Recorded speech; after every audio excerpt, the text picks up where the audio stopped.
곧이어 김대중 대통령 노벨 평화상 수상 25주년 기념식 및 기념 강연을 시작하게 예정입니다. 참석자 여러분께서는 모두 자리에 앉아주시면 감사하겠습니다. 안녕하십니까. 김대중 대통령 노벨 평화상 수상 25주년 기념식 진행을 맡은 박한수 실장입니다. 지금부터 김대중 대통령 노벨 평화상 수상 25주년 기념식과 기념 강연을 시작하겠습니다. 올해 주제는 평화, 인류의 희망입니다. 추운 날씨에도 불구하고 참석해 주신 뇌 귀빈 여러분께 감사드립니다. 아울러 멀리 경상북도와 전라남도에서 영호남 상생 장학생으로 선발되어 참석해 주신 학생 여러분께도 축하와 감사 말씀을 드립니다. 이제 기념식을 시작하도록 하겠습니다. 먼저 국민의례가 있겠습니다. 모두 자리에서 일어나 주시기 바랍니다. 국기에 대한 경례.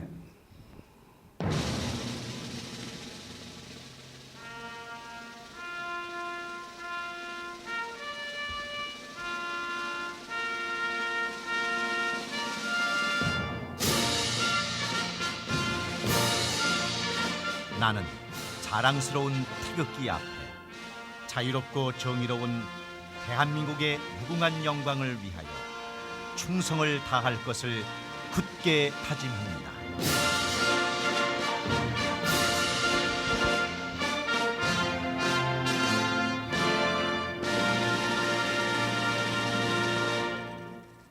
바로 다음은 김대중 대통령님과 세계 여러 나라에서 민주주의와 인권 그리고 평화를 위해 헌신하신 분들에 대한 묵념의 시간을 갖겠습니다. 일동 묵념.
바로 애국가 제창은 생략하겠습니다. 모두 자리에 앉아주시기 바랍니다. 언론의 요청으로 먼저 기념 촬영 시간을 갖도록 하겠습니다.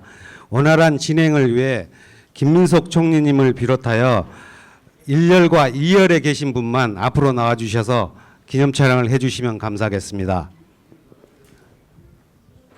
우리 대통령실에서 나오신 김병욱 비서관님도 오셨습니다. 같이 해주시면 감사하겠습니다.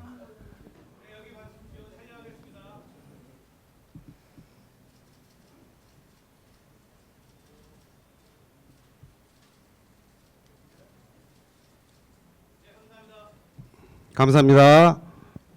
자리로 돌아가 주시면 감사하겠습니다.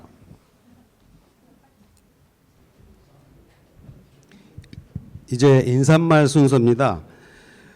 우리 박명림 연세대 김대중 도서관장님의 인사말이 있겠습니다.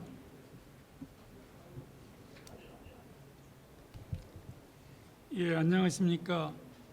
방금 소개받은 연세대학교 김대중 도서관장 박명림입니다. 김대중 대통령 노벨 평화상 수상 25주년 기념식에 참석하신 모든 분들께 감사를 표합니다. 특별히 국정에 바쁘신데도 불구하고 참석해 주신 김민석 총리님께 감사드립니다. 또 오늘 강연을 맡아주신 미셸 윈드롭 주한 아일랜드 대사님, 그리고 또한 함께 참석해 주신 콜린 크룩스 주한 영국 대사님께도 감사를 드립니다. 존경하는 동료 이혜정 교수님께서도 발표를 맡아주셔서 감사합니다. 저는 오늘 그 인사 말씀을 조금 무겁게 드리려고 합니다.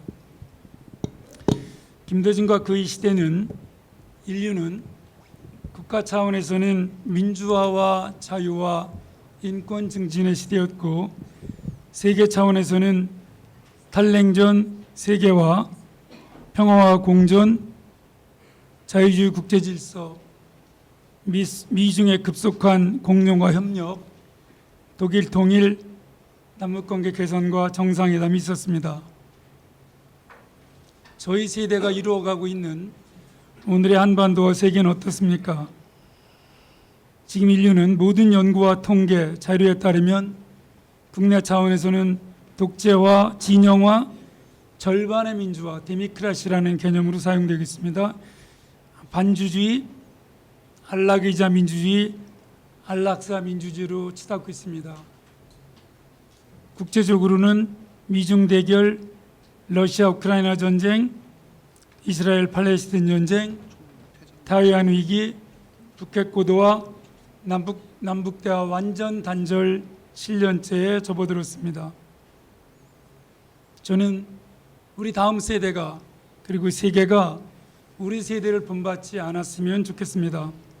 어떻게 한 세대 만에 김대중과 그의 시대의 화해와 용서, 평화와 공존, 자유화와 세계화와 민주화가 이렇게 역전될 수 있는지 저를 포함한 우리 세대는 국내적으로나 세계적으로 어떤 시대를 물려받고 그 좋은 시대를 물려받았으면서도 어떤 시대를 남겨주고 있는지에 대해서 이 시대와 다음 세대에 대해서 죄책감을 느끼지 못하는 것 같습니다. 김대중 대통령의 민주화 인권, 정의와 민주주의를 위한 투쟁에도 불구하고 그 고난의 길을 가셨음에도 불구하고 화해와 용서, 평화와 공존의 정신과 실천, 줄여 말씀드려서 정치의 미학적 숭고미에 어느 정도라도 저희가 배우고 깨달았는지 부끄럽습니다. 오늘 특별히 강연을 맡아주신 미셸 윈드롭 아일랜드 대사님께 감사드립니다. 저는 영국과 아일랜드를 정말 많이 방문을 했습니다. 아일랜드는 골목골목, 마을도 정말 많이 다녔습니다. 이유는 하나였습니다. 한국과 매우 유사한 역사, 매우 유사한 위치에 있는데 평화와 번영을 달성한 그 기회, 지혜를 배우고 싶었습니다. 아일랜드 마을을 가면 많은 분들이 스스로 장인, 달인, 고수라고 하는 그런 공방을 볼 수 있습니다. 저는 그분들이 평화의 고수이고 달인임도 깨달았습니다. 특별히 영국과 아일랜드가 함께 윈윈 평화 모델을 개척한 것에 대해서 이 아일랜드 평화 프로세스로부터 한반도 평화 프로세스를 꼭 배우고 싶습니다. 올해도 사실 김대중 도서관장을 맡지 않았으면, 학교에서 맡으라고 하지 않았으면 저는 아일랜드로 1년 동안 안식년을 가려고 다 준비했다가 가지 못하게 되었습니다. 한국만큼이나 아일랜드는 위대한 정신을 갖고 있습니다. 아마 지금 불러드리는 분들이 전부 아일랜드 출신을 아시면 깜짝 놀랄 것 같습니다. 제임스 조이스, 사뮤엘 베케트, 윌리엄 리치, 버나드 쇼, 세이머스 히니, 오스카 와일드, 그리고 드라큘라로 널리 알려진 브람 스토커, 걸리버 여행기로 널리 알려진 조나단 스위프트, 전부 아일랜드 출신입니다. 저는 김대중 도서관장을 하면서 아일랜드의 많은 학자들을 공화주의나 민주주의, 평화 연구자들을 불러서 함께 담론한 바 있습니다.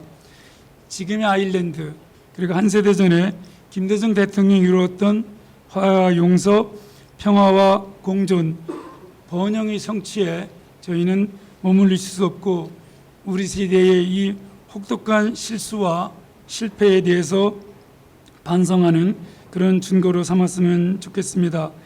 오늘의 기념식과 기념 강연을 통해서 김대중 유산을 기억할 뿐만 아니라 되살려내고 또 한반도, 아일랜드, 세계와 인류 모두에게 평화의 희망이 다시 솟아나기를 소망합니다. 다시 한번 참석해 주신 데 대해서 감사드립니다. 감사합니다. 박명희 관장님 감사합니다. 다음은 김대중 평화센터 김성재 이사장의 기념사가 있겠습니다. 오늘 우리는 김대중 대통령 노벨 평화상 수상 25주년을 맞아서 이 자리에 모였습니다. 먼저 오늘 기념식과 기념강연에 참석하신 모든 분들께 감사와 환영의 인사를 드립니다. 특별히 오늘 기념식에서 축사를 해주실 김민석 국무총리님과 권노갑 김대중 재단 이사장님, 손병두 대한민국 역사와 미래재단 이사장님, 기념 강연을 맡아주신 미셸 윈트럽 주한 아일랜드 대사님과 이혜정 중앙대 교수님께 깊은 감사를 드립니다. 또한 이 행사에 특별히 참석하신 콜린 크룩스 주한 영국 대사님과 문희상 전 국회의장님 비롯한 여러분들께 다시 한번 깊은 감사를 드립니다. 여러분이 잘 아시는 대로 김대중 대통령은 평생 민주주의, 인권, 평화를 위해 헌신하셨습니다. 군사 독재 정권에 의해 5번의 죽을 고비를 겪고 6년간 감옥 생활을 하고 40여 년간 망명, 연금, 감시당하는 고난의 삶을 사셨습니다. 심지어 가족과 친지들에게까지 가해지는 탄압과 고문 등의 아픔을 겪어야 했습니다. 그럼에도 김대중 대통령은 단 한 번도 좌절하지 않았고 불의한 군사 독재 정권의 회유와 타협에도 굴복하지 않았습니다. 오직 국민과 역사를 믿고 행동하는 양심으로 올곧게 일생을 살으셨습니다. 김대중 대통령은 대통령이 되신 후 자신을 탄압했던 모든 사람들에게 정치 보복을 하지 않았습니다. 모두 용서하고 화해했습니다. 이런 용서와 화해의 정신이 바로 김대중 대통령님의 화해와 협력 상생의 햇볕 정책으로 귀결되었습니다. 2000년 10월 노벨 평화상 위원회는 김대중 대통령이 오랜 기간 민주화 운동에 헌신하며 군사 독재에 맞서 싸운 점, 인권과 자유의 가치를 위해 투옥과 망명을 감수한 점, 햇볕 정책을 통해 북한과 화해 협력하여 한반도의 평화의 길을 연 점, 일본과 화해하고 동아시아 지역의 민주주의 발전과 인권 신장에도 긍정적인 영향을 미친 점, 이런 헌신들을 인정받았고 그의 업적은 평화와 민주주의의 가치를 동시에 높이는 모범적인 사례였기 때문에 그것을 인정받아서 노벨 평화상을 수상한다고 밝혔습니다.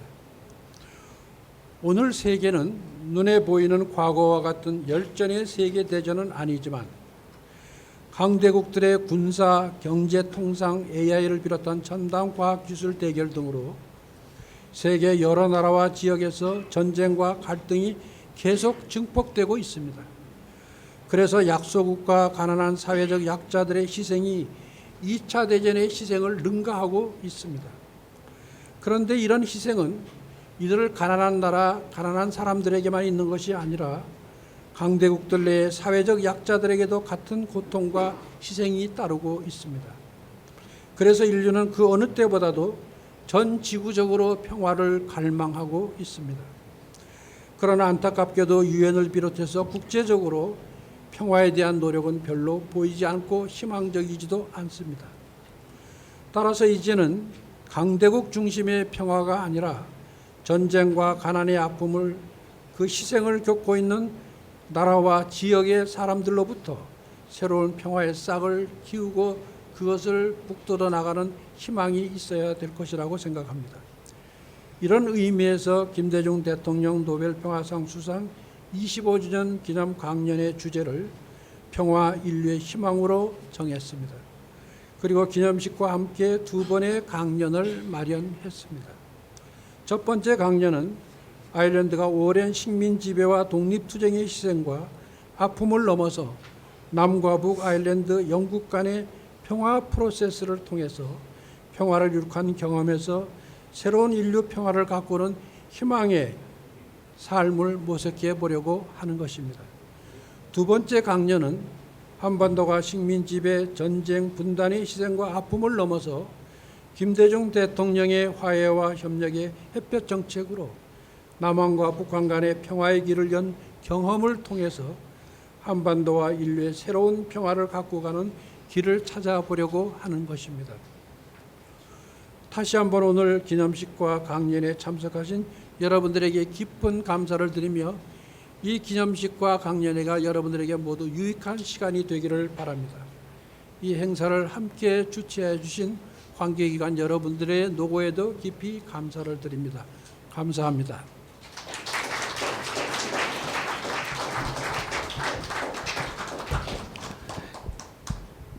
이제 축사 순서입니다. 먼저 김민석 국무총리님께서 해주시겠습니다. 제가 준비한 축사가 오늘 이 자료집에 안에 이렇게 곱게 잘 인쇄되어 있습니다. 그래서 이것을 참고해 주시고요. 제가 그냥 몇 말씀 간단히 올리겠습니다. 우선 이재명 대통령님의 마음으로부터 정말 깊이 나오는 우리 김대중 대통령님에 대한 존경과 오늘 행사에 대한 축하의 말씀을 대신 전해드립니다. 실제로 대통령님께서 저와 말씀을 나누실 때 김대중 대통령님 말씀을 많이 하십니다.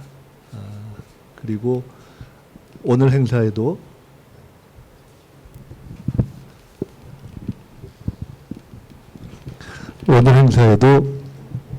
아마 축하 영상을 준비하셨을 텐데 통상 이렇게 총리가 직접 와서 인사를 올리면 총리가 대신 말씀 뜻을 다 전하는 것이 좋겠다 하셔서 마지막에 영상을 보내지 않고 제게 그 뜻을 전하라 하신 것으로 알고 있습니다. 두 번째로는 오늘 특별히 아일랜드 피스 프로세스의 경험을 대한민국에서는 우리 한반도의 평화 문제와 연결해서 처음으로 그 의미를 설명하는 자리가 되는 것 같습니다. 매우 뜻깊은 것 같습니다. 조금 전에도 말씀을 나누고 내려왔지만 통상 우리가 독일 통일을 한반도의 어떤 평화 문제와 연계해서 주로 많이 연구해 왔는데 어떤 의미에서는 아일랜드의 경험이 아일랜드 평화 프로세스의 과정이 더 우리로 하여금 생각하고 성찰할 대목이 많이 있는 것이 아니냐 하는 학문적 관심이 최근 생겨나고 있는 것 같습니다. 매우 의미 있는 자리라고 생각돼서 언론과 학계에서도 특별한 관심을 가져줬으면 좋겠다 생각을 합니다. 마침 오늘 제가 아침에 그 어떤 신문에 비교적 큰 인터뷰를 하나 했는데 그 인터뷰의 마지막 대목에 그리고 중간에 이런 이야기를 했습니다. 노무현 대통령께서 대통령이 되신 후에 이런 말씀을 한 적이 있다고 들었다.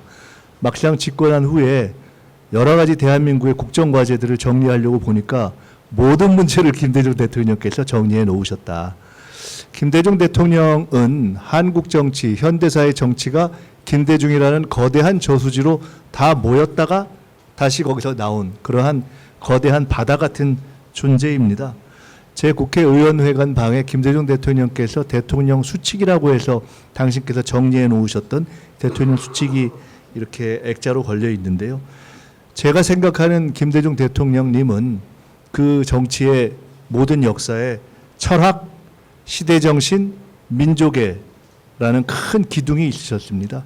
그리고 그것이 그분의 정치에 평화, 민주주의, IT, 문화 이런 성과로 꼽히었습니다.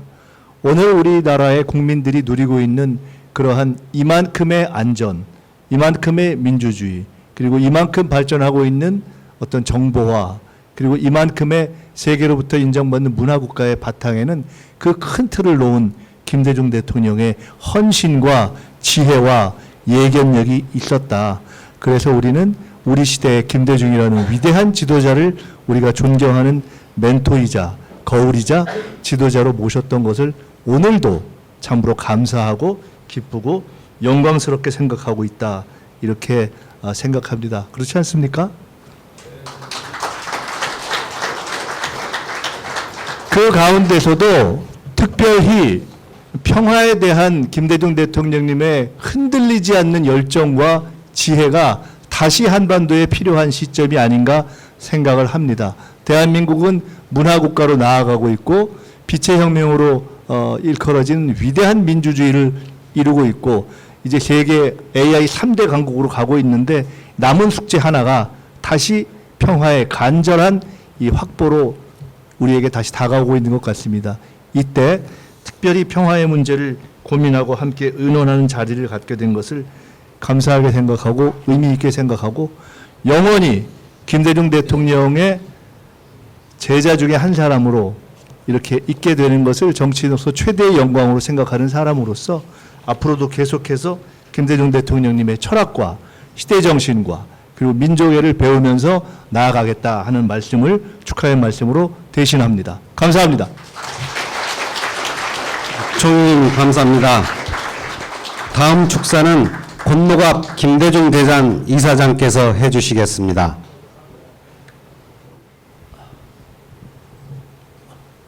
오늘 이 자리에서 김민석 총리께서 이미 말씀한 대로 앞으로 긴 말 할 필요가 없습니다. 김민석 총리가 방금 말한 바와 같이 그런 길을 가는데 우리가 앞으로 같이 협력해 나갑시다. 그것이 우리 김대중 대통령을 모시고 일해왔던 우리들의 임무고 또 그런 정치를 해야만이 김대중 대통령의 유지를 계속 발전할 수 있다고 저는 생각합니다. 다만 한 가지 오늘 기념식에 참가해 주신 여러분 감사하고 우리 동지들 특히 우리 김대중 대통령을 모시고 헌신적으로 노력했던 우리 동지들 이 자리에서 다시 만나게 너무너무 반갑고 여러분들의 건강을 앞으로도 계속해서 유지해서 끝까지 우리 김대중 정신을 계속해 나가는 그런 마음가짐을 우리가 가집시다. 다만 한 가지 덧붙여서 이야기하고 싶은 것은 노벨상 받은 것은 이미 여러분들이 다 알고 있습니다.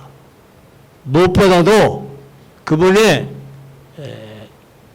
28년 동안의 삶과 죽음의 고비를 넘나드는 그러한 생명의 위협을 무릅쓰고도 끝끝내 국민을 위해서 역사를 위해서 우리나라를 지켰고 마침내 50년 만에 평화적으로 수평적으로 조국 개최를 해낸 분이 바로 김대중 대통령입니다. 그러한 김대중 대통령이 만든 정당이 현재 민주당이고 그 민주당이 지금 우리나라의 유일한 하나의 민주정당으로서 조성하고 있고 앞으로도 계속 발전할 것입니다. 그렇기 때문에 우리는 민주당을 잊어서 안 되고 민주당이 어떻게 생겨서 그렇게 됐다는 것도 우리가 알아야 되고 앞으로 우리가 민주당을 어떻게든지 잘 성장하고 발전할 수 있도록 도와주고 그리고 제2, 제3, 4까지 왔던 이 민주당 정권이 계속해서 이어나가는 그런 국가가 되기를 반절히 바라는 바입니다. 그리고 우리가 하나의 기쁜 소식은 금년 2025년에 세계 정치학계 학자들이 모아서 김대중 상을 만들었습니다. 이거는 세계 어느 나라의 지도자도 그런 상이 만들어진 일이 없습니다. 오로지 김대중 대통령은 민주주의, 인권, 평화, 그리고 포용 정치, 그리고 협회 정책이라서 화해 협력, 공정, 상생의 정책 이런 것이 하나의 기반이 돼서 정치학계 학자들 3,600명이가 코에스에 와서 행사를 했고 이재명 대통령이 개회식에서 축사를 해주었고 김민석 총리가 시상식에서 훌륭한 연설로 모든 관중 3,600명 학자들이 감동할 수 있는 그런 행사를 우리가 했습니다. 그 행사가 국내에서뿐만 아니라 세계 각국에서 방송이 되고 그것이 세계 각국에서 그 김대중 상의 그 내용이 세계에 퍼졌습니다. 이와 같이 김대중 대통령은 세계 어느 누구보다도 유일한 세계적인 정치 지도자고 그 상을 받은 학자들은 앞으로 계속해서 김대중 철학과 사상 업적 거기에 대한 연구하는 학자에만 상을 주는 그런 상이 됐습니다. 이렇게 우리가 모셨던 김대중 대통령이 노벨상 그리고 세계 정치학계 김대중상을 받은 그런 영광을 가진 것은 김대중 대통령의 영광뿐만 아니라 우리가 모셨던 우리 모두의 영광이고 우리 국민들의 영광이고 자라나는 학생들의 미래의 희망이 된다는 것을 저는 분명히 이 자리를 통해서 말씀드립니다. 감사합니다. 우리 고모님께서 올해 96 되셨습니다. 우리 더욱더 건강하시라고 박수 한번 다시 한번 부탁드리겠습니다.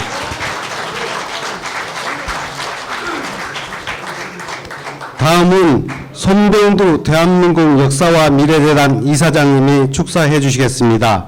손병두 이사장님은 2000년 노벨 평화상 시상식 특별 수행원이셨습니다. 안녕하십니까. 대한민국 역사와 미래재단 이사장 손명두입니다.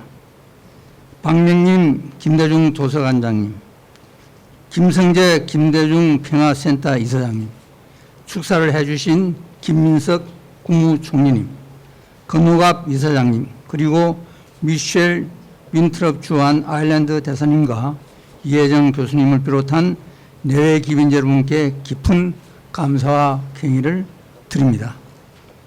오늘 저는 이 자리에 서면서 매우 송구스럽고 가분한 마음을 금할 수 없습니다. 김대중 대통령께서 험난한 길을 걸어오시는 동안 저는 가깝게 기여한 바가 없었기 때문입니다. 이 자리에는 대통령님과 오랜 세월 고락을 함께 하신 많은 분들이 계신데 제가 감히 무엇을 말씀드릴 수 있을까 하는 마음이 앞섰습니다.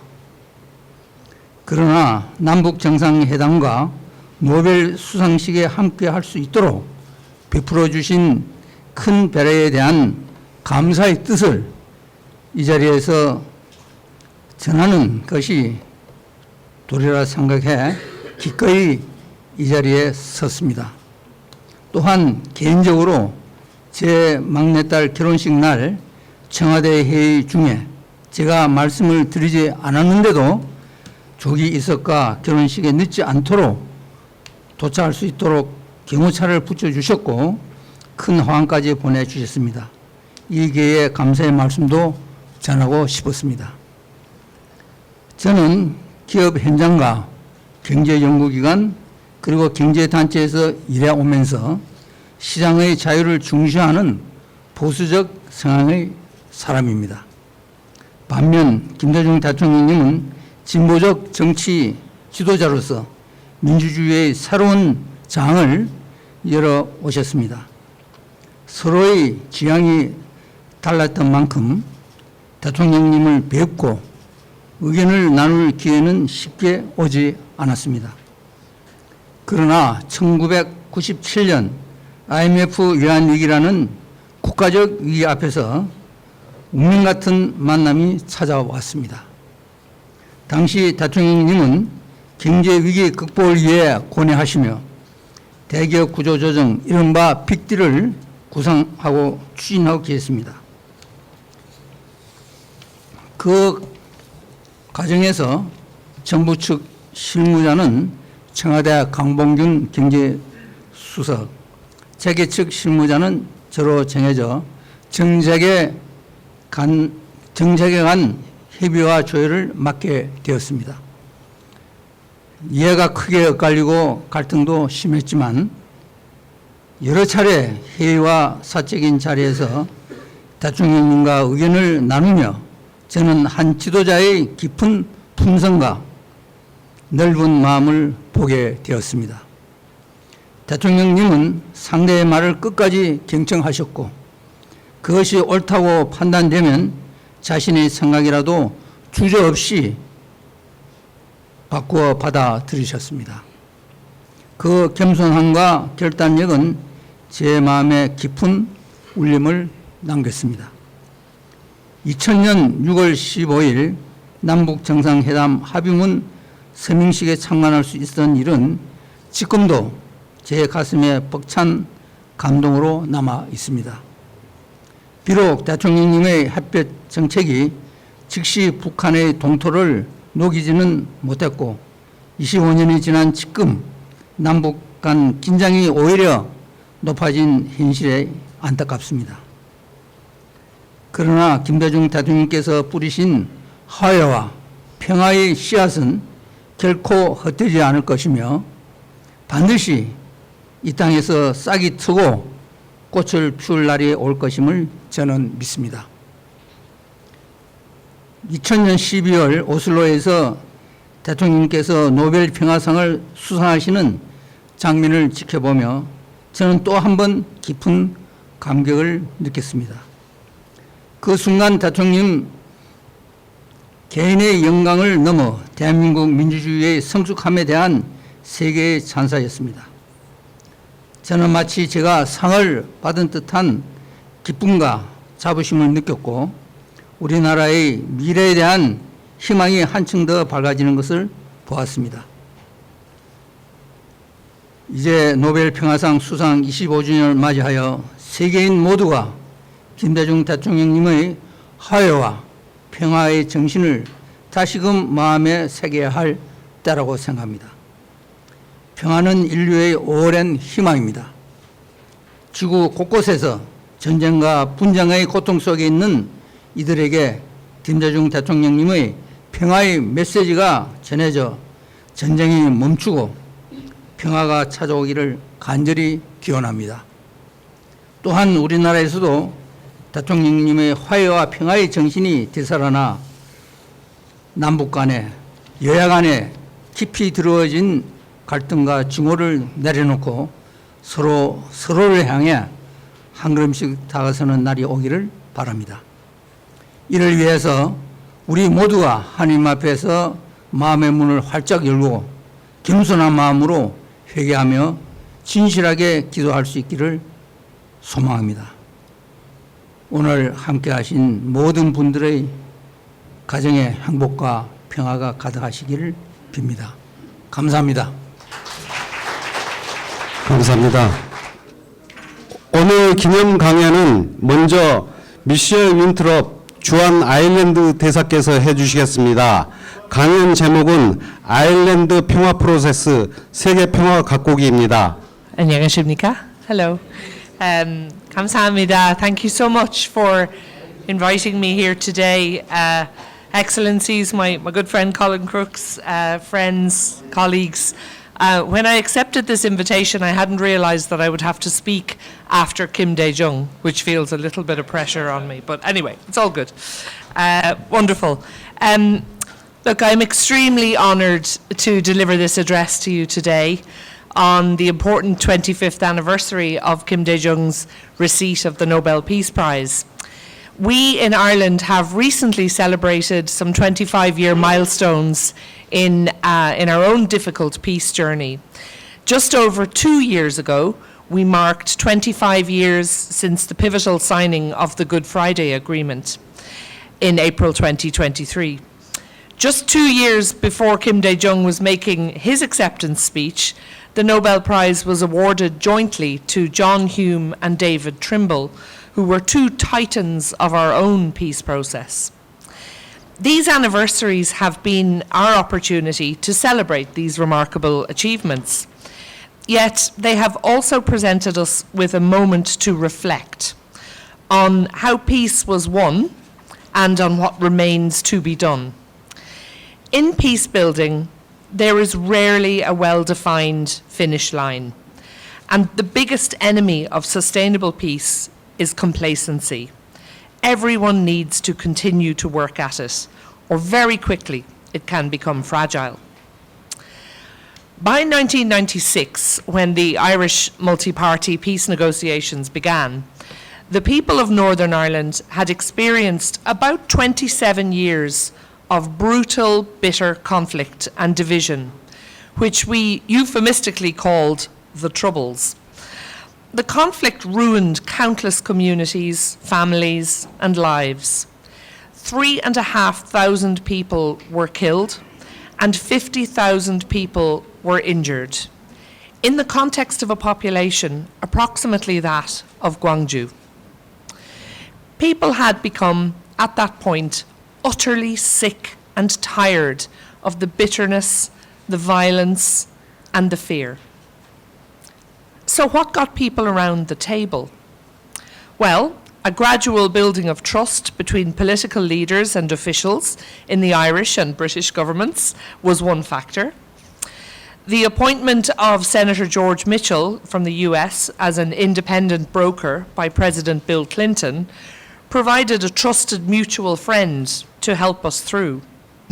And pressure from grassroots communities that enough was enough gave moderate politicians in Northern Ireland a platform to suggest ways through and bring their more hardline colleagues on board.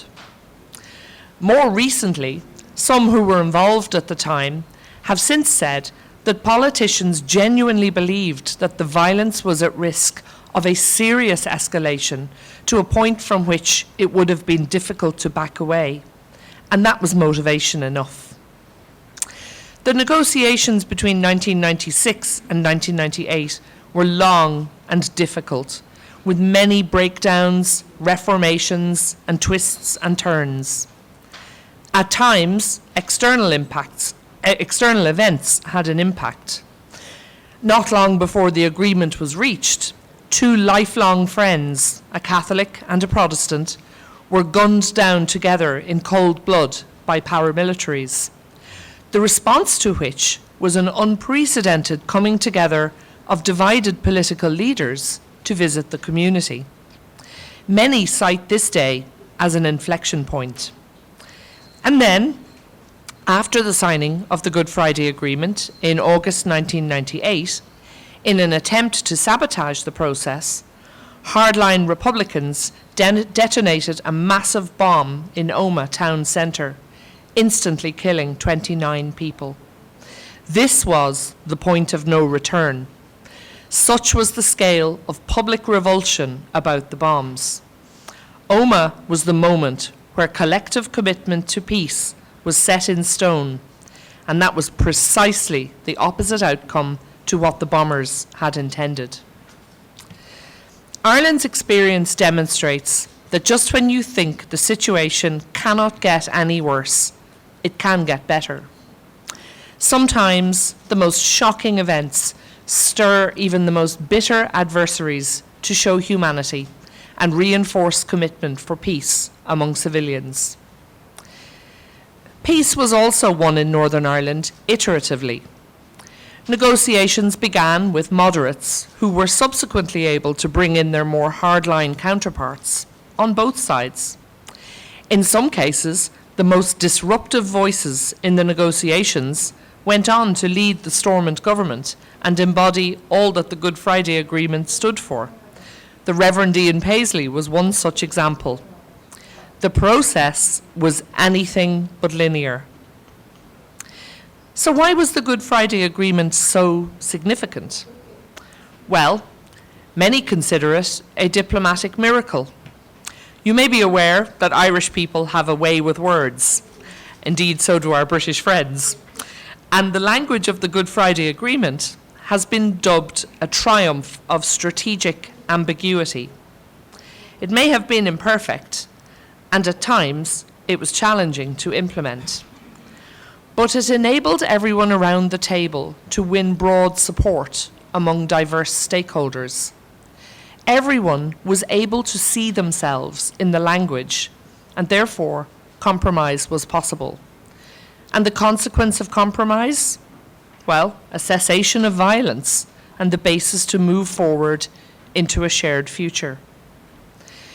The agreement to this day is still worth a read. It contains 4 strands. The first strand covers relations among communities within Northern Ireland.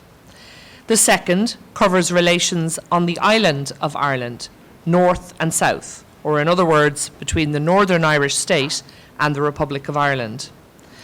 The third strand covers so-called east-west relations, in other words, how the Irish and British governments should work together. And finally, the fourth refers to confidence-building measures, ways to rebuild trust across the parties, covering challenging issues such as policing, disarming paramilitaries, symbolism and language. Some elements of the agreement were successful almost straight away. The establishment of the mechanisms for East-West and North-South coordination were difficult to negotiate, but relatively straightforward to enact and sustain to this day. There were many practical issues to work on from the start. For example, loosening up the hard security apparatus at the border. Some of the confidence-building measures, especially on policing, has taken a long time and required additional process. Some work remains unfinished. So, for example, the use of the Irish language in the public realm is still, to this day, a source of disagreement. But one of the agreement's most elegant successes was how it deals with identity, which was always key to the conflict. The constructive ambiguity in the text gave an explicit blessing to people in Northern Ireland to self-identify as they wished, to be British, to be Irish, to be Northern Irish, or to be all three. And this important principle, which we call parity of esteem, served to remove some of the heat from the question of identity, and one from which I would like to hope the Korean Peninsula can perhaps draw some inspiration. Finally, there is the question of consent. Honouring the principle of consent motivated the Irish government to remove our constitutional claim, which we had on the Northern Irish Territory, included in Articles 2 and 3 of our Constitution. The agreement now says that reunification of Ireland can only happen when a majority of people, north and south, vote to unify in a referendum. For me, the role of women in the process was the true diplomatic miracle. This year, we mark another important 25-year anniversary, the passing by the UN Security Council of Resolution 1325, governing women's roles in peace and security. The story of how the Northern Ireland Women's Coalition formed specifically to participate in the negotiations and the contribution they made is nothing short of miraculous. And just last week, we had the indomitable Monica McWilliams here in Korea. She was one of the leaders of the women's movement and one of the most powerful voices in the process. These women made a colossal contribution to the process itself, but also to key elements of the final document on community voice, on human rights, and on a people-centred approach. So what does Northern Ireland look like today? Well, it depends on who you ask. The so-called ceasefire babies, in other words, those who were born after 1998, have a range of perspectives on the legacy of the peace process. Some, many, are grateful for the ability to live in peace, to be able to mingle freely between Catholic and Protestant, to share the same concerns as their peers in any other country in Europe. Climate change, affordable housing, economic prospects, same as everyone. However, for many, intergenerational trauma is taking its toll. In 1998, early priorities included the disarming of paramilitaries, release of prisoners, institutional reform. But arguably this came at the expense of a meaningful truth and reconciliation process, leading to a culture of silence within some families and communities, an epidemic of addiction and poor mental health that still has repercussions for succeeding generations. We also have work to do in governance and democracy in Northern Ireland.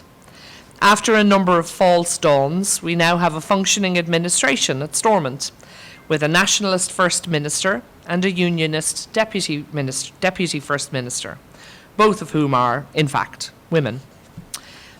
However, many claim that the administration does not work as well as it could to address the daily concerns of ordinary citizens: jobs, services, infrastructure, to quote some examples. Add to the mix the fact that Northern Ireland is not immune from the different pressures the rest of us are experiencing. The appearance of online far-right extremists fueling tensions, stoking up anti-immigrant sentiment and spreading hate and disinformation. Politics and institutions in the North remain fragile and are tested every day. Despite these challenges, though, Ireland today is unrecognisable from the past. I remember travelling by bus through the North in 1990 when I was just a teenager. I remember being terrified at the armed British soldiers at the heavily fortified border checkpoint. Nowadays, you only know you have crossed the invisible border between North and South when your phone pings to alert you that you are with a different service provider in a different jurisdiction. Today, Ireland North and South collaborate closely across a number of spheres: disease surveillance, cultural cooperation, trade and investment promotion, education, and research. Somehow this question of identity has lost some of its significance, especially as we have all welcomed new cultures to our lands. The recent sensitive handling of our decade of commemorations, marking 100 years from our liberation from British rule, our civil war, and the creation of the Northern Ireland state, has in some ways brought us closer as peoples rather than divided us further. Everyone agrees that a united Ireland can only happen when it is passed by a popular vote. The Good Friday Agreement is ambiguous about when such a vote could or should take place. And now circumstances are changing. The population of Northern Ireland has been subject to demographic changes in recent years. Whereas previously Protestants were in a majority, now their numbers are more evenly balanced with Catholics and people who identify as neither Catholic nor Protestant. Now there is no single community which has a majority, making it difficult to predict what the outcome of any hypothetical referendum might be. The issue is now wide open for debate. There is work to be done, however, in order to prepare for a real discussion in advance of any referendum. But there is a delicate political judgment about whether that should happen gradually or with more urgency. Which is the correct approach is frankly above my pay grade, and I will leave that to the elected governments of Ireland and the UK and not speculate today. But what I do know is that efforts to unify will only succeed with diligent preparation, respectful debate, and careful listening to the perspectives of others, followed by compromise. I will close off by offering some final reflections for my dear Korean friends striving for peace and reconciliation on the Korean Peninsula. Do not let reunification be the goal that destroys more achievable, more meaningful goals. Sometimes peaceful coexistence is a good enough goal to aim for. Sometimes the ability of people to see each other in person is enough. Secondly, there shouldn't be a trade-off between peace and reconciliation on one hand and dealing with the pain of the past on the other. Political achievements will mean nothing if you don't also have the support of victims, families of the abducted, those who escaped, and others. Building in their perspectives from the outset, while difficult, will ensure the long-term success of any efforts at reconciliation. Thirdly, the 50% of the population that look like me need to be explicitly included in the process. I know it can be challenging to bring women into public life in Korea, but I have met some tremendous female champions of peace in this country.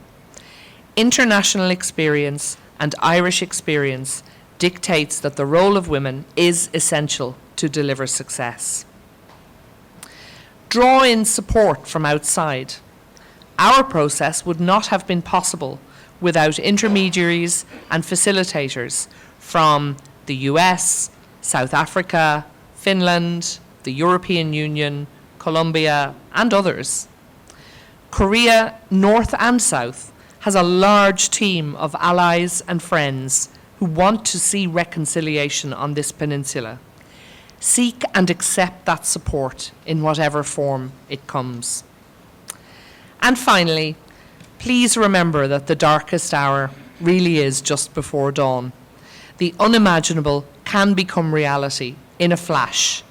If we in Ireland were able to demonstrate this, anyone can. So please do not give up hope, ever, no matter how hard the circumstances. Thank you so much for listening, and I hope you found it useful. 귀한 강연해 주신 대사님께 다시 한번 큰 박수 부탁드리겠습니다.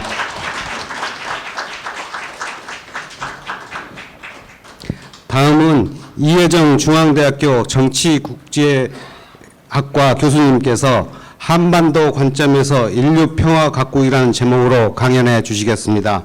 이혜정 교수님을 모시겠습니다.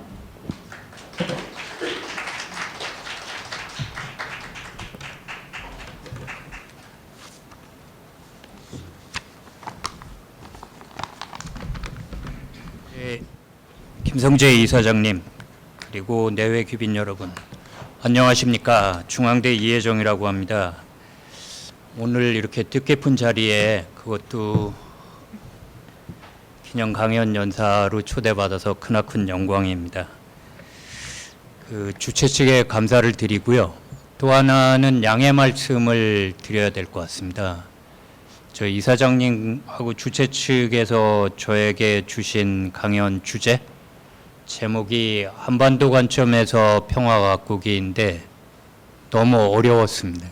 제일 어려웠던 부분은 한반도 관점이란 게 과연 뭘까 고민을 좀 해봤는데 제 나름대로의 좀 만족할 만한 답을 못 얻었습니다. 그래서 오늘 제가 드리는 말씀은 이제 주로 제가 미국 외교 중심으로 국제정치 공부하는 학자이기 때문에 제 부족하지만 제 공부하는 제 공부로 봐서 현재 세계의 일종의 국제 무질서가 어떤 것인지, 왜 이렇게 됐는지, 그리고 김대중 대통령의 평생의 신념, 김대중의 지혜와 통찰, 메시지가 오늘날 어떤 의미를 갖는지 거기에 대해서 말씀을 드리는 것으로 가름을 하겠습니다. 그리고 한반도 관점에서 평화 만들기라는 거대한 퍼즐이 있는데 오늘 제 말씀은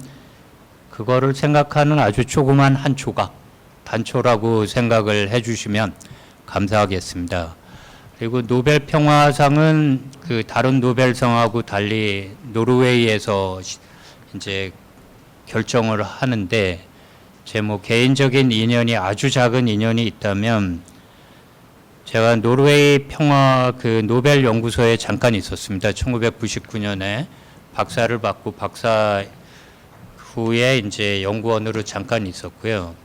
생각나는 부분은 가이얼 룬데스테드라고 외교사학자이고 소장님이셨는데 어느 날 점심 때 저한테 질문을 하셨어요. 한국에서 손님들이 와서 김대중 대통령 관련 자료를 주고 갔다.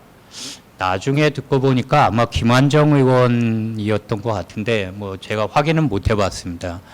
아무튼 그래서 룬데스타드 가이어 소장님 질문이 네가 마침 한국에서 왔으니까 현재 한반도 상황하고 또 김대중 대통령의 노벨 평화상 수상 가능성에 대해서 어떻게 생각하느냐 질문을 하셨습니다. 근데 지금 돌이켜서 생각을 해보면 열심히 로비를 했어야 됐는데 그때 제가 너무 어리고 뭐 철이 없었던 것 같습니다. 뭐 아무튼 그래서 제가 그때 드렸던 대답은 첫째는 솔직히 말씀드리면 첫째는 당시 IMF 경제 위기로 한국 사람들이 너무 어렵다.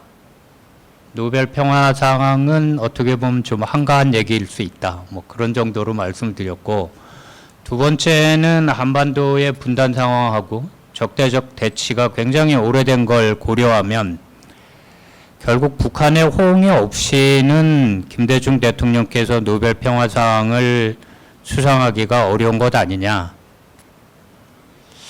다시 기회가 있다면 그런 대답은 안 드릴 것 같은데 그땐 제가 어려서 너무 나이브했던 것 같은데 아무튼 그런 대답을 드렸습니다. 그리고 2000년 6월에 역사적인 남북 정상회담이 있었고, 그다음에 10월에 노르웨이 노벨위원회가 김대중 대통령에게 노벨 평화상을 수상한다는 발표를 했죠. 평생에 걸친 인권과 민주주의 평화에 대한 공헌을 평가한 것이었고요. 아까 앞에서도 잠깐 보셨지만 수상 연설을 하셨는데 저는 이 강연을 준비하느라고 따로 봤습니다. 그런데 저한테 인상적인 것은 세 가지였습니다. 첫째는 그 한반도 냉전 해체, 남북 간의 화해 협력에 대한 이제 설명을 하셨는데 뭐가 인상적이었냐면 남북이 화해 협력한다는 것도 인상적이지만 주변 국가와 국제사회까지 다 협력하겠다. 그리고 지원을 얻어서 이 프로젝트를 추진하겠다라는 말씀을 하시는 게 첫 번째 인상적인 포인트입니다. 그래서 아일랜드 대사님 마지막에 세 가지인가 네 가지인가 이제 그 제안을 주신 거에 외부의 힘을 꼭 빌려라 라는 부분하고 일치하는 부분이라고 생각하고요. 또 두 번째 인상적이었던 거는 김대중 대통령께서 이광효 그 싱가포르 수상하고 민주주의 논쟁을 하신 적이 있잖아요. 민주주의라는 게 서구의 고안물이냐. 그래서 김대중 대통령의 평생의 그러니까 동양에도 민주주의의 전통이 있고 특히 한국에는 동학의 전통이 있다. 이런 말씀을 하신 거로 알고 있습니다. 그래서 제가 인상적인 부분은 민주주의라는 건 전 인류가 갖고 있는 열망이다. 어느 한 문명 국가가 독점하는 것이 아니고 이 민주주의가 있어야 정치와 경제가 잘 된다는 평생의 신념을 갖고 있다. 이 부분이 굉장히 인상적이었습니다. 그리고 마지막은 정보화 사회 말씀하셨잖아요. 근데 정보화 사회라는 게 새롭게 부를 창출하기도 하지만 빈부격차를 만든다. 그리고 이 빈부격차라는 게 인권과 평화 민주주의의 전쟁과 독재 못지않은 위험 요인이다. 그래서 지금 시점에서 보면 굉장히 통찰을 갖고 계셨던 것 같습니다. 그러면 이제 문제는 25년이 흘렀는데 현재는 한반도와 세계의 상황이 굉장히 암울하죠. 한반도 상황은 아까 그 박명림 교수께서도 처음에 인사말에 소개를 하셨는데 남북 간의 가장 긴 단절의 시간입니다. 2018년 말 이후에 전혀 접촉이 없고 냉전 해체가 전망되던 시점이었는데 지금은 적대적인 두 국가 관계라고 북한이 하고 있고 핵무력을 완성했다고 하고 그것을 법제화하고 또 뭐 내년 초에 당대회에서는 당 규약에 넣을지도 모른다. 이런 절망적인 상황입니다. 그리고 세계사적으로는 그 세계화 혹은 지구화가 다 날아간 상태고 특히 이게 서구에서 그 민주주의의 쇠퇴와 지구화 아니면 세계화에 대한 반박이 일어나고 있는 엄청난 일이 벌어지고 있는 거죠. 그래서 역사가 끝났다는 얘기 아니면 그 신자유주의적인 지구화는 대세다. 해가 동쪽에서 떠서 서쪽에서 지는 것처럼 대세다. 라는 일종의 시장 근본주의 아니면 계몽주의 이후에 서구 자유주의가 갖고 있는 어떤 개인의 자유를 시장 경제와 민주주의로 이 세 가지를 조화시킬 수 있다는 믿음이 문명사적으로 세계사적으로 또 아까 대사님 그 영어 표현에 being tested daily 이런 표현이 있었는데 그 하루하루 매 순간 시험에 오르고 있는 것 같습니다. 그래서 그럼 왜 이렇게 됐느냐? 이제 그리고 김대중이 갖고 있는 신념과 메시지는 어떤 의미를 있느냐? 어떤 의미가 있느냐? 거기에 대해서 제 생각을 말씀드려 보겠습니다. 그래서 시작은 그러니까 2차 세계대전 이후의 질서, 국제 질서 아니면 미국의 패권을 가늠하는 하나의 표준적인 개념이 자유주의 국제 질서라는 건데 이 개념이 일종의 그 착시라고 생각을 합니다. 그 아이켄벨이라는 그 유명한 프린스턴에 있는 미국 학자가 보완해낸 개념인데 아이켄벨이 본인이 뭐 올해 7월, 9월 개인적으로 같이 컨퍼런스를 할 기회가 있었는데 아무튼 7월에 서울에 컨퍼런스를 와서 쓴 그 발표문에 뭐라고 썼냐면 자유주의 국제질서라는 개념은 내가 처음 만들었는데 1999년에 그 각주에 있는 듀딘이라는 학자하고 같이 만들었다 이렇게 말씀을 하셨고요. 그러니까 뭐 설명을 드리면 두 가지 문제 제기를 한 겁니다. 하나는 실증적인 문제 제기고 하나는 이론적인 문제 제기인데 실증적인 문제 제기는 냉전이 끝났는데 냉전기에 만들어진 나토나 미일 동맹까지 서구의 결속은 와야 되지 않았다. 그럼 이걸 어떻게 설명할 거냐 하는 거고 지금까지 냉전기에 그 서구의 결속을 설명하는 이론들이 다 틀렸다. 현실주의에서 얘기하는 뭐 세력 균형, 패권 안정론 다 틀렸고 자유주의에서 얘기하는 국제 제도의 중요성 아니면 자본주의 대공황 이후에 고전 자본주의로 돌아간 것이 아니라 복지와 그 시장 경제를 일정하게 조화시킨 수정 자본주의 아니면 이제 학계에서 하는 거는 embedded liberalism이라고 하는 내장된 자유주의라는 개념이 있는데 이런 현실주의 계열의 설명하고 자유주의 계열의 설명이 다 2차 세계대전 이후에 미국 질서가 갖는 독특하게 자유주의적인 예외적으로 자유주의적인 특성을 설명하지 못한다라는 게 이제 문제 제기였고 그럼 이걸 어떻게 설명할 거냐 하는 게 저는 미국 예외주의의 확대 판본으로 설명했다고 이제 평가를 합니다. 그럼 미국이란 나라는 어떤 나라냐? 일반적인 나라는 역사 공동체인데 미국이라는 나라는 인류 공통의 보편적인 이념을 실험하는 나라다.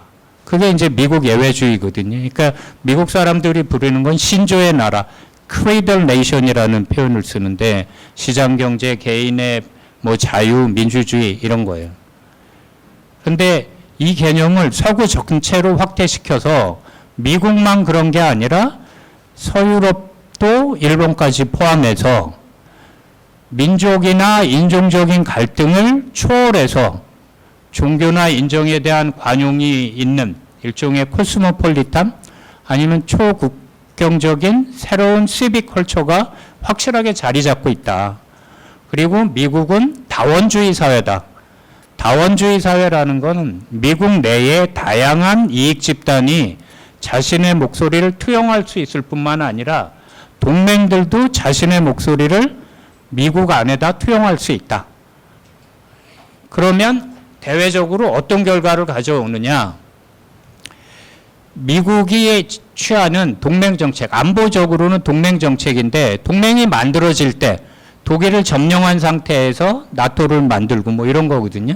일본도 점령한 상태에서 미일 동맹을 만들지만 동맹의 목소리가 미국 안에 투영되기 때문에 공동의 이익에 대한 미국이 충분히 존중을 하고 그 동맹에 의해서 미국 자신의 행동도 일정하게 자제를 한다. 그래서 역사적으로 강대국이 자신의 힘을 마음대로 휘두르지 않고 자제한 경우는 없는데 미국은 그렇게 한다는 거예요. 그리고 또 하나 경제적으로는 국제정치적으로 왜 국가들이 싸우냐 할 때 파일을 누가 더 많이 가져가냐 때문에 싸운다고 해요. 이걸 이제 상대적인 이득이라고 하는데 당시의 신자유주의 지구화, 세계화를 배경으로 이 아이켄베리라는 교수가 한 얘기는 부의 파이가 너무 크다. 절대적인 이익을 생산할 수 있을 정도의 부를 지금 만들어내고 있고 서구 사회가 갖고 있는 개방 경제에 대한 굳건한 믿음이 그 토대가 너무나 굳건하다. 그래서 지구화를 하거나 자유무역을 하면 승자와 패자가 있지만 그 패자를 충분히 관리할 수 있고 그 반대 세력이 발을 붙이지 못할 정도로 개방경제, 자유무역에 대한 지지가 공고하다는 얘기를 했습니다. 근데 지금 돌아다 보면 우익민중주의가 미국뿐만 아니라 서유럽에 상당히 많이 올라와 있는 상태이기 때문에 과연 자유주의와 다원주의가 서구 중심부에서 작동을 하고 있었느냐, 그 다음에 그 신자유주의 세계화가 과연 절대적인 부를 만들어냈느냐, 그리고 동맹정책이나 안보정책이 과연 그렇게 미국이 절제를 할 수 있는 세력이었느냐, 지금 돌아다 보면 문제가 많이 있고 당시의 시점에서 봐도 냉전의 경험을 완전히 사상한 이론책이라고 저는 생각해요. 냉전이 있었기 때문에 마샬 플랜을 미국이 서유럽을 재건하는 굉장히 시혜적인 패권 정책의 대표라고 얘기하지만 공산주의의 혁명이 없었으면 미국 의회가 절대 마샬 플랜을 승인하지 않았습니다. 그러니까 서구의 미국의 냉전이 갖고 있는 미국 패권이나 2차 세계대전 이후의 국제 질서에서 냉전이라는 요소가 갖고 있는 중요성을 간과한 것이고, 자유주의 질서였느냐, 미국이 제3세계에서 한 바, 이승만 박정희를 미국이 독재자를 지원한 바, 물론 미국이 김대중 대통령의 구명운동도 했습니다. 하지만 미국이 과연 자유주의 국제 질서를 냉전 시기에 유지했느냐? 아니라고 생각합니다. 예. 그래서 이런 여러 가지 문제가 있었지만 제가 학생들 이제 세계화 지구화라는 과목을 가르치면서 항상 고민되는 게 글로벌라이제이션이라는 용어가 굉장히 개념으로 부적절해요. 부정확해요. 의미가 너무 다의적이에요. 그런데 왜 그렇게 널리 쓰이느냐? 그 시대에 새로운 이름이 필요했어요. 냉전이 끝났을 때. 그러면 이 자유주의 국제질서라는 이렇게 이론적으로 허점이 많은 개념이 왜 이렇게 널리 쓰였느냐? 미국과 서구 전반에게 새로운 정당화의 논리가 필요했어요. 냉전이라는 건 적에 의해서만 적이 있었기 때문에 적에 대항했다는 소극적인 논리예요. 그런데 이게 자유주의 국제질서라는 건 그거보다 훨씬 포괄적인 개념이기 때문에 매력적이지 않았나. 그리고 1990년대를 전 세계에 유행했던 또 다른 개념이 있어요. 역사의 종언이라는 개념이 있는데 역사의 종언이라는 개념은 그 이후에 여러 가지 9.11 테러 이후에 대테러 전쟁, 그다음에 금융위기가 오면서 사라졌어요. 역사가 귀환했다고 후쿠야마 본인이 논문을 썼어요. 그런데 이 개념은 살아남았습니다. 이 개념은 그 개념이 갖는 여러 가지 의미가 있는데 결국은 지배를 어떻게 정당화하느냐가 가장 그 중요한 것이라고 생각하고 그 이념적인 기능을 충실히 했다고 생각합니다. 그렇지만 이론적으로 실증적으로 보면 완전한 실패예요. 1999년에 자유주의 국제질서가 고안된 이후에 오늘 2025년 현실까지 보면 아이켄베리와 듀드니가 얘기했던 모든 전제가 깨어지는 역사적인 격변의 연속이었습니다. 99년에 미국에서 행한 굉장히 중요한 게 있는데 대공황이 왜 일어났느냐에 대한 반성의 하나로 입법된 게 있습니다. 상업자본과 투자자본의 벽을 세우는 거죠. 이 벽을 없애버렸습니다. 예. 그리고 이 벽을 없애면서 발생한 문제가 파생 상품을 만들어내는 거고, 여러 가지 파생 상품이 결국은 미국 내에 불량, 서프라임 모기지하고 파생 상품이 같이 빚어낸 게 2007, 8년의 글로벌 경제 위기입니다. 자, 그리고 가장 직접적으로 1999년 이후에 나온 첫 번째 위기인데, 현재 우리가 직면하고 있는 여러 가지 고난의, 굉장히 다양한 고난의 시발점은 9.11 테러에 대한 부시 행정부의 대테러 전쟁입니다. 테러는 범죄 행위입니다. 범죄 행위는 경찰 특공대가 다루는 겁니다. 그런데 테러에 대해서 전쟁 패러다임을 갖다 붙였습니다. 그래서 범죄와 군대, 전쟁과 평화의 구분이 사라졌습니다. 그리고 이라크를 침공할 때 유엔 안보리의 승인 없이 침공했습니다. 국제법을 다 어겼습니다. 이때 또 하나 어긴 것이 NPT 체제에서, 비확산 체제에서 핵을 갖고 있는 국가가 핵을 갖고 있지 않은 국가를 무력으로 침공하지 않는다는 조국적 안전보장이라고 하는 규범을 어겼습니다. 그리고 이라크를 북한과 함께, 북한도 이라크와 함께 악의 축으로 지목을 했습니다. 악의 축으로 지목을 하면서 이라크를 때렸습니다. 그때부터 북한이 NPT 탈퇴하고 제2의 북핵 위기로 갑니다. 김대중 대통령께서 이뤄놓으신 역사적인 성취, 6.15 남북 정상회담 이후에 햇볕 정책의 토대가 근본적으로 무너지는 순간이었습니다. 여러 가지 불행에 싹이 튼 겁니다. 그리고 대테러 전쟁의 논리는 박멸의 논리입니다. 대테러 전쟁이 되면 주권을 무시합니다. 민간인의 피해에 대한 국제적인 규범, 국제법 다 무시합니다. 대테러 전쟁의 논리를 가지고 바이든 정부가, 네탄야후 정부가 하는 하마스에 대한 가혹한 대응에 대해서 바이든 정부가 얘기했습니다. 국제법을 지키면서 해라. 네탄야후 이스라엘 정부가 미국에게 대해서 한 얘기는 우리는 미국이 어떻게 한 줄 안다. 두 가지를 안다. 첫째, 2차 세계대전을 어떻게 끝냈느냐. 핵폭탄을 투하해서 끝내지 않았느냐. 미국이 대테러 전쟁을 어떻게 했느냐. 테러 분자들을 어떻게 박멸했느냐. 우리도 미국과 똑같이 자위권이 있다. 자위권을 인정하는 순간 민간인 보호는 날아가고 결국은 가자에서 집단 학살이 자행됐습니다. 이라크를 보면서 중국이 경악하기 시작했습니다. 이라크의 오늘이 중국의 미래일 수 있다. 우리가 과연 미국에게 운명을 맡길 수 있느냐. 자, 미중 관계에도 문제가 생기기 시작했고요. 경제적으로 대테러 전쟁을 하면서 무엇을 건드렸느냐. 테러 집단에게 돈이 들어가지 못하게 하겠다. 그래서 소위 얘기하는 상호 의존의 무기화가 시작됩니다.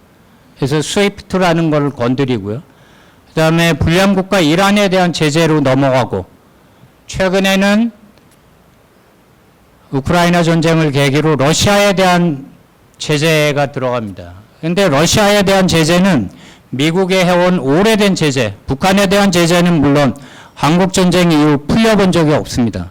그렇지만 냉전 이후에 한 여러 가지 제재, 이란, 이라크에 대한 제재와 러시아에 대한 제재는 제재의 규모가 다릅니다.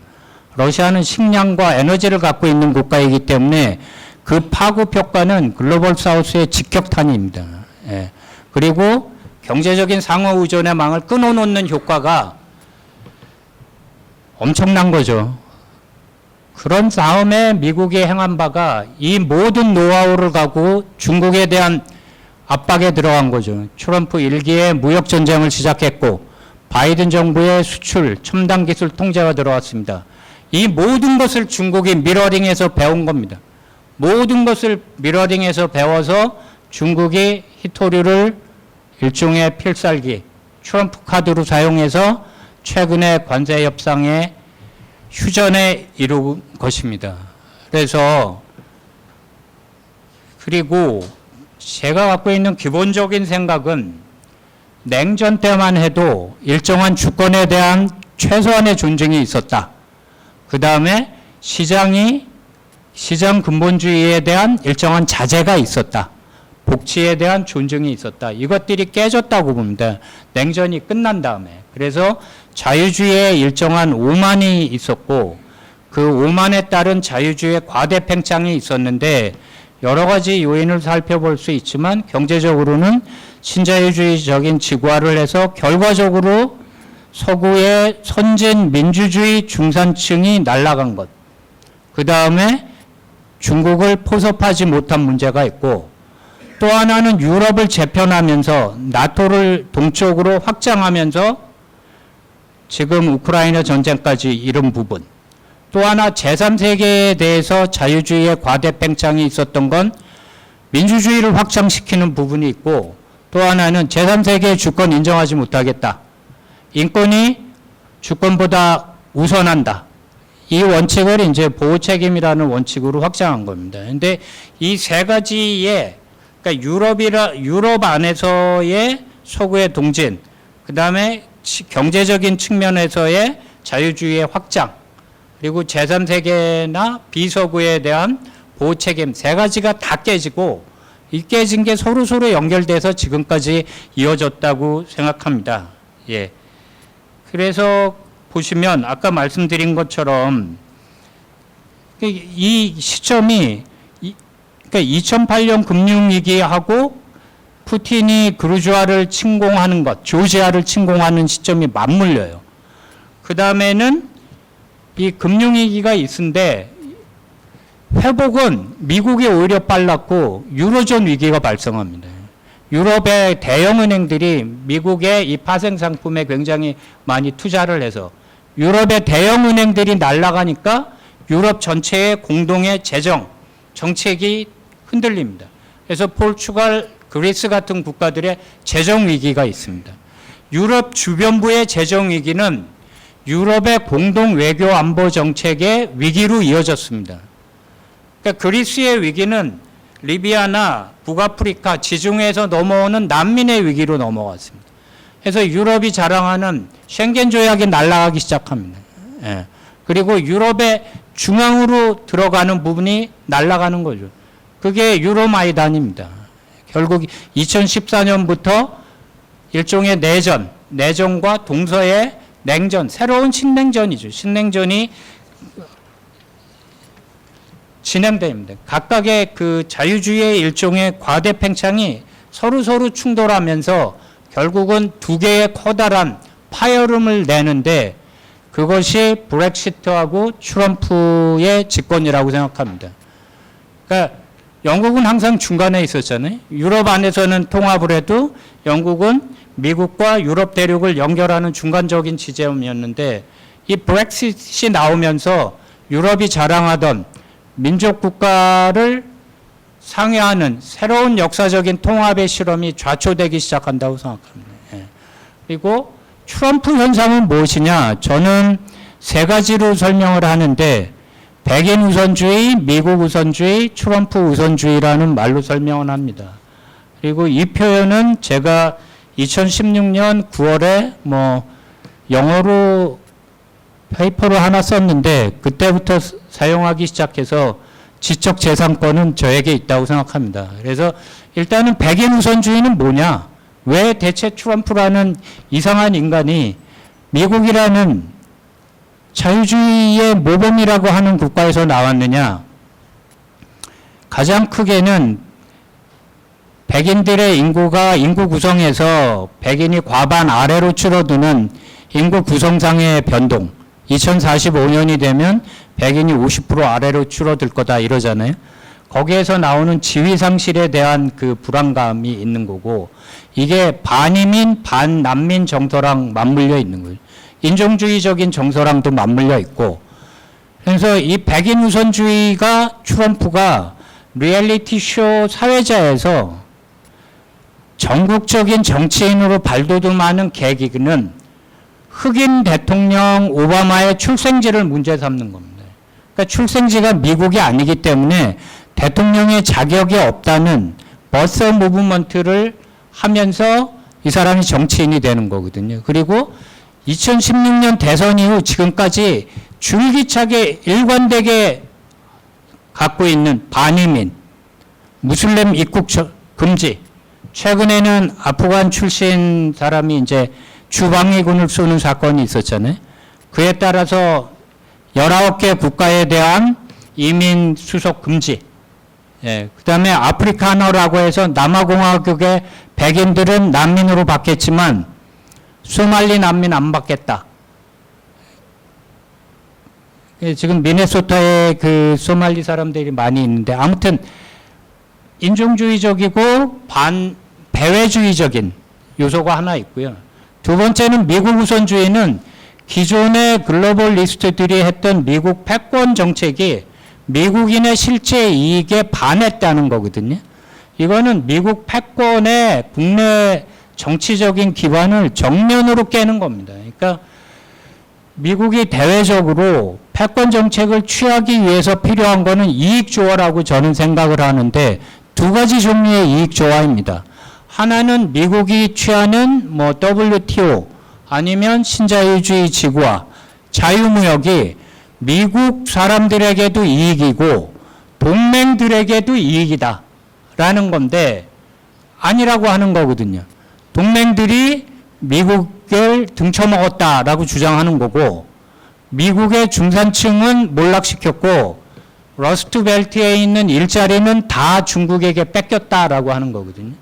그래서 이거는 경제적인 민족주의와 일방주의입니다. 고립주의는 아니고 일방주의. 그러면 이렇게 엘리트들이 망쳐놓은 미국을 제대로 된 미국으로 어떻게 만들 것이냐? 내가 만들겠다.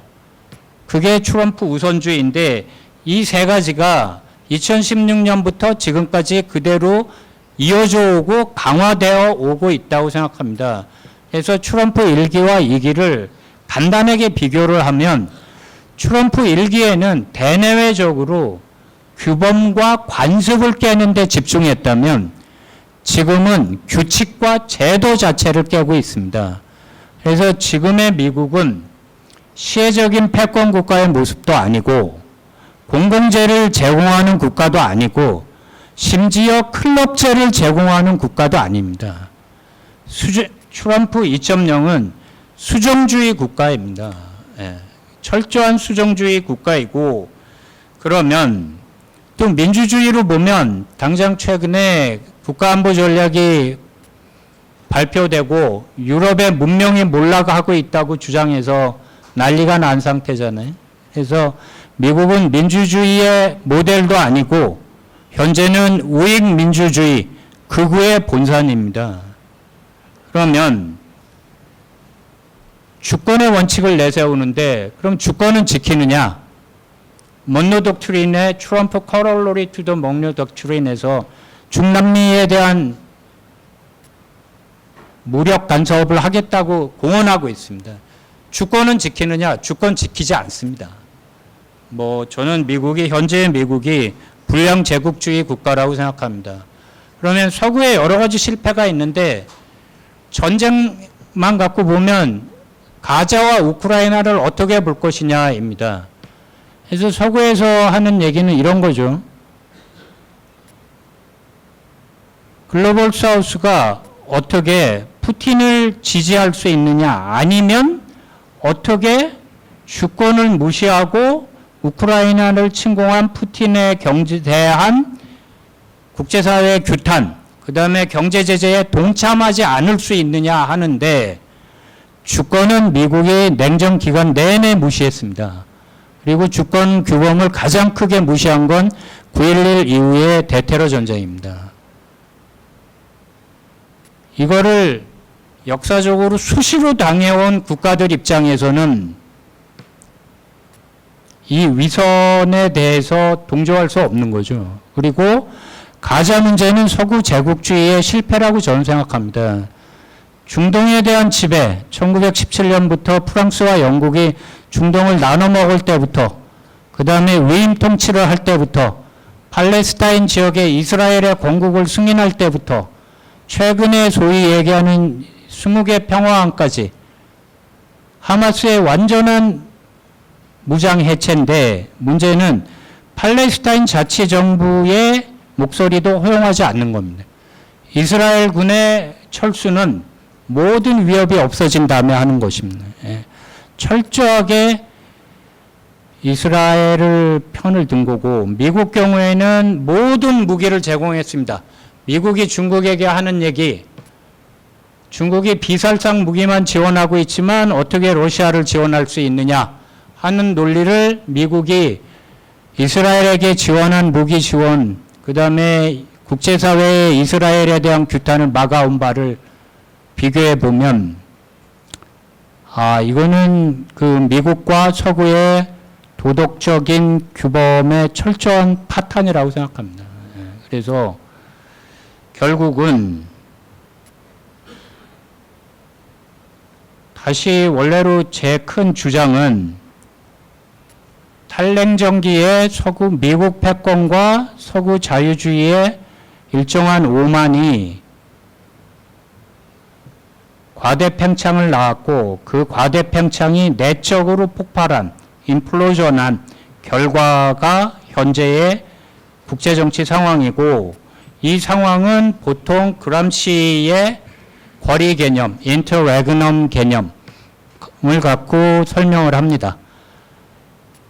구질서는 작동하지 않고 새로운 질서가 창조될 수 있는 조건들은 없다. 그래서 아주 기괴한 일들이 벌어지는 괴물들의 시간이다 라는 비유가 전 세계적으로 횡행하고 있습니다.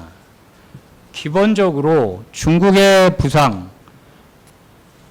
나머지의 부상에 따른 힘의 변동도 일정한 요인이지만, 서구의 오만에 따른 내파가 기본이라고 생각하고, 그런 점에서 최근에 경제학자들이 그 베를린 선언이라는 것을 만들어 보자라는 움직임이 있었습니다. 그래서 이 사람들이 하는 기본적인 얘기는 왜 서구의 민주주의가 그 민중들의 신뢰를 잃었는가 하는 것인데, 이 경제학자들의 답은 서구의 중산층이 갖고 있는 자신의 삶에 대한 통제력이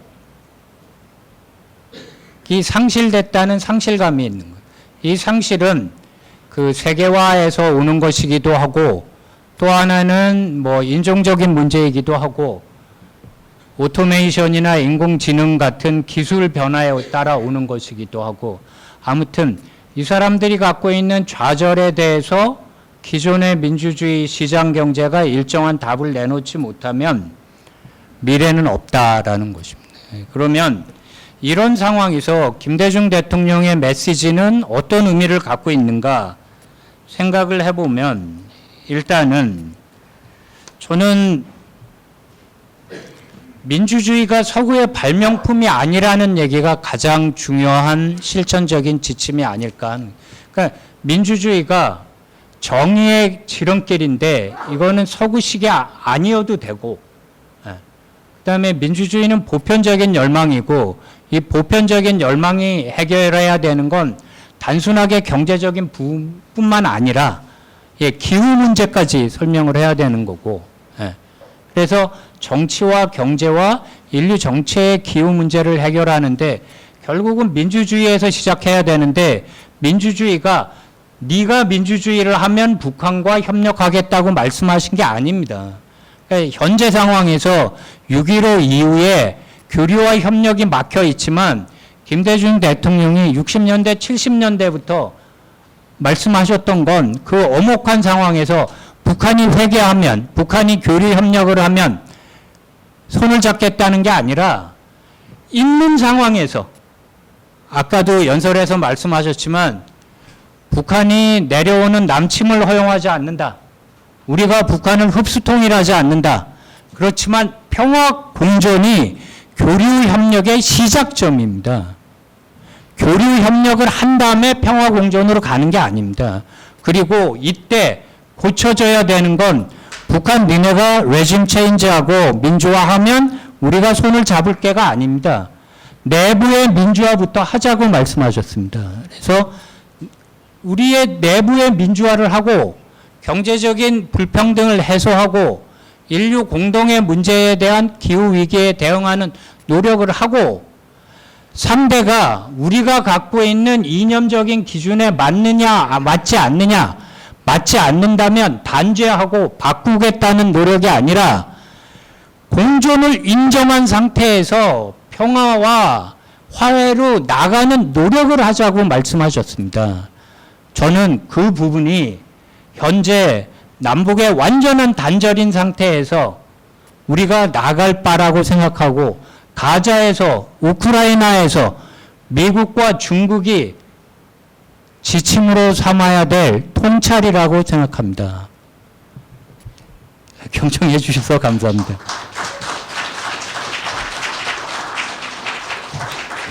감사합니다, 교수님.